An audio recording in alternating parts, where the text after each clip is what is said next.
Welcome दोस्तों, स्वागत है आपका नॉवेल वर्ल्ड में। आज हम शुरू करेंगे मोहब्बत, साजिश और एक अधूरी हकीकत का 8वां एपिसोड। तो चलिए शुरू करते हैं। रिद्धिमा ने थोड़ी देर सोचा और फिर कहा, ठीक है, तुम मेरे घर आ जाओ। रिद्धिमा के घर। आधे घंटे में आयरा रिद्धिमा के घर पहुंच गई। रिद्धिमा ने दरवाजा खोला और उसे अंदर आने का इशारा किया। बैठो, उसने कहा। आयरा ने बैठते ही सीधे सवाल दागा, तुमने जो तस्वीर दिखाई थी वो कौन था, और क्यों तुमने मुझे उसके बारे में पहले कुछ नहीं बताया था? रिद्धिमा ने अपनी आवाज धीमी करते हुए कहा, जो तस्वीर मैंने तुम्हें दिखाई थी वो मेरे एक कॉलेज फ्रेंड की थी। एक बार हम लोग बैठकर पुरानी तस्वीरें देख रहे थे तो तुम्हारी फोटो भी उसमें थी, उसी पेंटिंग के साथ। उसने वो फोटो देखी तो उसने पूछा कि ये आयरा है ना। मैं भी शॉक थी कि वो तुम्हें कैसे जानता है। फिर उसने मुझे बताया कि वो ही वो लड़का है जिसने बचपन में तुम्हारी पेंटिंग बचाई थी। लेकिन बाद में मुझे पता चला कि वो विराट की एक पुरानी पहचान है। वो लड़का विराट के साथ काम करता था। उनका एक ऐसा रिश्ता था जिसे विराट किसी को बताना नहीं चाहता। आयरा चौंक गई। क्या मतलब? किस तरह का रिश्ता? रिद्धिमा ने कहा, मैं पूरी तरह से यकीन से तो नहीं कह सकती, लेकिन मुझे लगता है कि विराट और वो लड़का किसी गहरे प्लान में शामिल थे। उनके बीच एक डील थी, लेकिन वो लड़का अचानक गायब हो गया और विराट ने कभी उसका नाम ही नहीं लिया। आयरा की उलझन बढ़ती जा रही थी। लेकिन ये सब मुझसे छिपाने का क्या मतलब था रिद्धिमा? और ये सब मेरे और विवाह से कैसे जुड़ा है? रिद्धिमा ने सिर झुकाते हुए कहा, आयरा, सच कहूँ तो मैं खुद भी पूरी बात नहीं जानती, लेकिन इतना जरूर जानती हूँ कि विराट ने तुम्हारे साथ जो किया वो सिर्फ तुम्हें पाने के लिए नहीं था। उसके इरादे और भी गहरे हैं। और वो लड़का इस पूरी कहानी की कड़ी है। आयरा का गुस्सा फिर से भड़क उठा। तुमने मुझसे ये सब क्यों छिपाया? अगर तुम पहले बता देती तो मैं इन सब में इतनी उलझती ही नहीं। अब तक मुझे सच्चाई पता चल गई होती। रिद्धिमा ने माफी मांगते हुए कहा, आयरा, मैं डर गई थी। मुझे लगा था कि अगर तुम्हें मैं ये सब बता दूंगी तो तुम मुझसे नाराज हो जाओगी। और सच कहूं तो मुझे भी यकीन नहीं था कि ये सब कितना सच है। आयरा ने उसे गहरी नजर से देखा और कहा, रिद्धिमा, अब मैं तुमसे सिर्फ एक ही चीज चाहती हूँ। अगर तुम्हारे पास और कुछ भी है जो मैं नहीं जानती तो मुझे अभी बताओ, क्योंकि अब और झूठ नहीं सह सकती। रिद्धिमा थोड़ी देर चुप रही और फिर बोली, वो लड़का जिसका मैंने जिक्र किया था उसका नाम आदित्य है, और आखिरी बार मैंने उसे विराट के साथ एक प्राइवेट मीटिंग में देखा था। उसके बाद से वो गायब है, और विराट ने मुझसे कहा था कि मैं इस बारे में किसी से बात ना करूं। आयरा ने गहरी सांस ली। आदित्य, ये नाम पहले क्यों नहीं सुना? और विराट, उसके साथ क्या कनेक्शन हो सकता है आदित्य का? रिद्धिमा ने कहा, ये तो मुझे भी नहीं पता, लेकिन मुझे लगता है कि आदित्य और विराट के बीच कोई बड़ा राज छिपा हुआ है, और शायद तुम्हें इस पूरे मामले की तह तक जानने की जरूरत है। आयरा ने उठते हुए कहा, अब और कुछ मत छिपाना रिद्धिमा, क्योंकि अगर ये सब विराट या विवान के साथ जुड़ा हुआ है तो मुझे सच्चाई खुद ही निकालनी पड़ेगी। रिद्धिमा ने धीरे से सिर हिलाया और कहा, आयरा, तुम्हें इन सब में संभल कर रहना होगा। विराट बहुत चालाक है। आयरा ने ठंडी नजरों से कहा, अब मुझे किसी पर भरोसा नहीं है, लेकिन मैं सच्चाई किसी भी हाल में जानकर रहूंगी। अब आयरा का ध्यान आदित्य पर था। कौन है आदित्य? विराट और विवान के बीच क्या छुपा हुआ सच है? आयरा सोचते हुए वहां से निकल गई। लेकिन वो रिद्धिमा से बात करने के बाद सीधे अपने घर नहीं गई। उसकी आंखों में गुस्सा और मन में बेचैनी थी। रिद्धिमा के शब्द बार बार उसके कानों में गूंज रहे थे। वो लड़का आदित्य, विराट और उसका कोई गहरा रिश्ता है। उसने अपनी कार स्टार्ट की और ड्राइव करते हुए सोचा, अगर ये सब विराट की कोई चाल है तो मुझे इसका अंत करना ही होगा। लेकिन ये आदित्य कौन है? और क्या सच में विराट ने मुझे सिर्फ विवान को चोट पहुंचाने के लिए इस्तेमाल किया? आधे घंटे तक बिना किसी ठिकाने के ड्राइव करने के बाद उसने कार को एक सुनसान जगह पर रोक दिया। उसने अपनी डायरी निकाली, जिसमें उसके पिछले कुछ महीनों की हर अजीब घटना लिखी थी।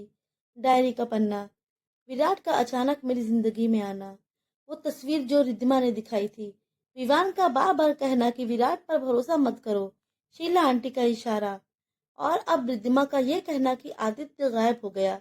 ये सब कुछ एक ही कहानी का हिस्सा है। आयरा ने खुद से कहा। आयरा ने फैसला किया कि अब उसे चुप नहीं बैठना चाहिए। उसने फोन निकाला और किसी का नंबर डायल किया। हेलो, दूसरी तरफ से एक आदमी की आवाज आई, मुझे तुम्हारी मदद चाहिए। आयरा ने गंभीर स्वर में कहा, तुम्हें अब मुझे कॉल करने की जरूरत क्यों पड़ी? आदमी ने कहा, इस वक्त सवाल मत पूछो। अगर तुम वाकई मेरी मदद करना चाहते हो तो मुझे आदित्य के बारे में सब कुछ पता लगाना है। आदित्य? आदमी की आवाज में हैरानी थी। हाँ, विराट और आदित्य के बीच क्या रिश्ता है और वो कहाँ है अब? उस आदमी ने थोड़ी देर चुप्पी के बाद कहा, आयरा, ये आसान नहीं होगा। आदित्य वो नाम है जिसे विराट ने अपने पास भी गुप्त रखा था। आयरा ने उस आदमी से मिलने का तय किया। घंटे भर में वो एक पुरानी इमारत के बाहर खड़ी थी। अंदर जाते ही उसने देखा कि एक लंबे कद का आदमी उसकी ओर बढ़ रहा था। रोहन, उसने कहा। हाँ आयरा, लेकिन तुम यहाँ क्यों आई हो? ये सब खतरनाक हो सकता है। आयरा ने उसकी तरफ देखते हुए कहा, मुझे आदित्य के बारे में जानना है और तुम ही मेरी मदद कर सकते हो। रोहन ने एक फाइल आयरा के सामने रखी। यह है आदित्य की फाइल। आयरा ने फाइल खोल कर देखी। उसमें आदित्य की तस्वीर थी। वो वही लड़का था जिसकी तस्वीर रिद्धिमा ने दिखाई थी। लेकिन विराट ने आदित्य को गायब करवा दिया और तब से किसी ने उसे नहीं देखा। लेकिन क्यों? उस आदमी ने कहा। हाँ, विराट ने आदित्य को गायब करवा दिया और अब आदित्य क्या पता कहाँ है। आयरा के हाथ कांपने लगे। तो क्या आदित्य मर चुका है?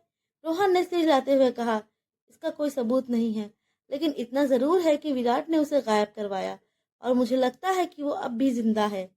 आयरा ने कहा, तो क्या ये सब कुछ मुझसे जुड़ा है?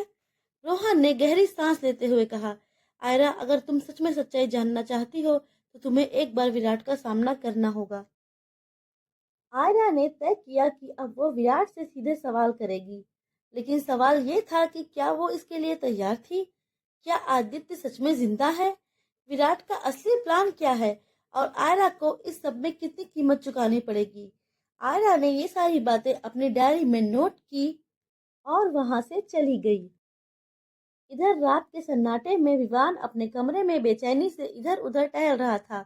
उसके दिमाग में विराट की बात घूम रही थी। आयरा को सच बताना होगा, इससे पहले कि विराट उसे मेरी नीयत पर शक करने के लिए मजबूर कर दे। विवान ने एक बॉक्स खोला जिसमें पुरानी तस्वीरें और कुछ पत्र थे। एक तस्वीर में विराट और विवान साथ खड़े थे। दोनों के चेहरे पर मुस्कान थी, लेकिन आंखों में कुछ छुपा हुआ। ये लड़ाई अब सिर्फ आयरा के लिए नहीं है, विवान ने खुद से कहा। ये हमारी पुरानी रंजिश है जिसे खत्म करना होगा।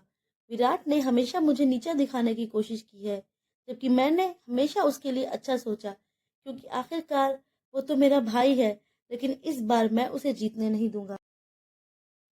विवान ने फोन उठाया और समर को कॉल किया। समर, मुझे तुम्हारी मदद चाहिए। मुझे विराट के ऑफिस में जाने का रास्ता चाहिए। उसके पास कुछ ऐसा है जिससे वो आयरा को मुझसे दूर करने की कोशिश करेगा। मुझे उसे रोकना होगा। दूसरी तरफ विराट ने एक छोटी सी मीटिंग बुलाई थी। उसके सामने दो लोग बैठे थे। तुम दोनों को जो काम दिया गया है वो परफेक्ट होना चाहिए, विराट ने गंभीर लहजे में कहा। आयरा को मेरी तरफ मोड़ने का ये आखिरी मौका है। लेकिन सर, अगर उसे सच का पता चल गया तो? एक आदमी ने हिचकिचाते हुए पूछा। सच, विराट ने ठंडी हंसी के साथ कहा। सच वही होगा जो मैं उसे दिखाना चाहूँ। विवान की असली तस्वीर उसके सामने होगी, लेकिन मेरे बनाए हुए सच के साथ। इधर आयरा अपने कमरे में बैठी विराट और विवान के बारे में सोच रही थी। उसके दिमाग में कई सवाल थे। अब तक हर सुराग उसे विराट की असली मंशा के करीब ले जा रहा था, लेकिन वो जानती थी कि उसे अपने कदम बहुत सावधानी से उठाने होंगे। वो वापस अपनी कार में बैठी और गहरी सांस लेते हुए खुद से कहा, अब ये साफ है कि विराट मेरे साथ कोई खेल खेल रहा है। वो उसने तो बहुत लोगों के साथ खेल खेला है और आदित्य को भी गायब करवा दिया है। लेकिन अगर आदित्य जिंदा है तो मुझे उसे ढूंढना होगा, और अगर विराट ने सच में उसे गायब करवाया है तो वो सच मुझसे नहीं छुपा पाएगा। आरा अपनी कार में बैठकर कहाँ गई होगी, ये जानने के लिए। और आखिर विराट असल में करना क्या चाहता है, ये जानने के लिए आप हमारे साथ इस ऑडियो सीरीज में बने रहिए और अपना प्यार हमें देते रहिए।